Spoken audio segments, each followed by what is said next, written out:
अब याद करिए, भारतीय नौसेना का ध्वज सदियों तक उस ध्वज पर ऐसे प्रतीक बने रहे जिनका हमारी सभ्यता, हमारी शक्ति, हमारी विरासत से कोई संबंध नहीं था।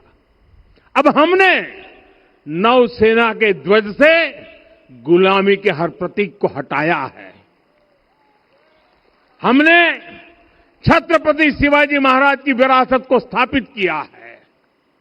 और ये सिर्फ एक डिजाइन में बदलाव नहीं हुआ, ये मानसिकता बदलने का क्षण था। ये वो घोषणा थी कि भारत अब अपनी शक्ति अपने प्रतीकों से परिभाषित करेगा, न कि किसी और की विरासत से। और साथियों, यही परिवर्तन आज अयोध्या में भी दिख रहा है।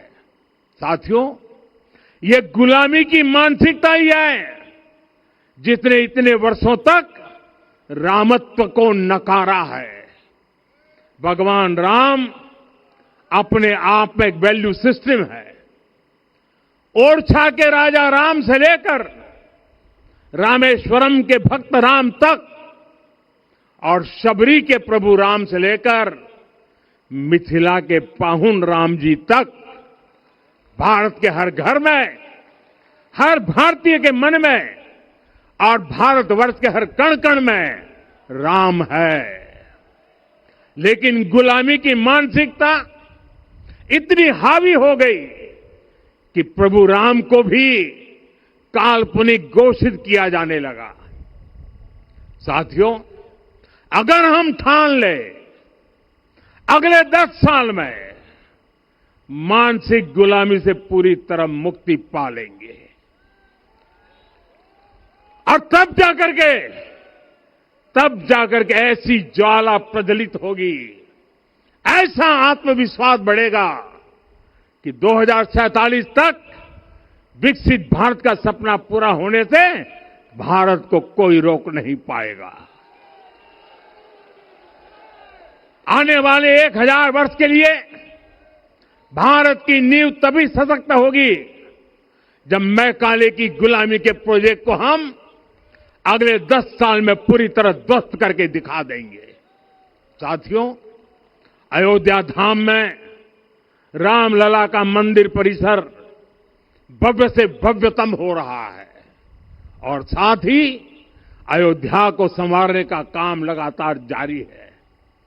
आज अयोध्या फिर से वह नगरी बन रही है जो दुनिया के लिए उदाहरण बनेगी। त्रेता युग की अयोध्या ने मानवता को नीति दी।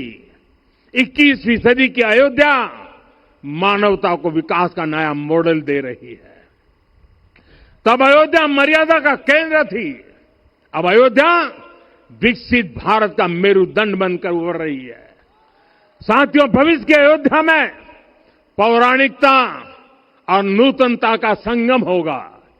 सरयू जी की अमृत धारा और विकास की धारा एक साथ बहेगी।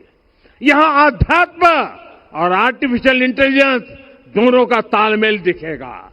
राम पथ, भक्ति पथ और जन्मभूमि पथ से नई अयोध्या के दर्शन होते हैं।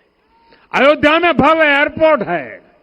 अयोध्या में आज शानदार रेलवे स्टेशन है।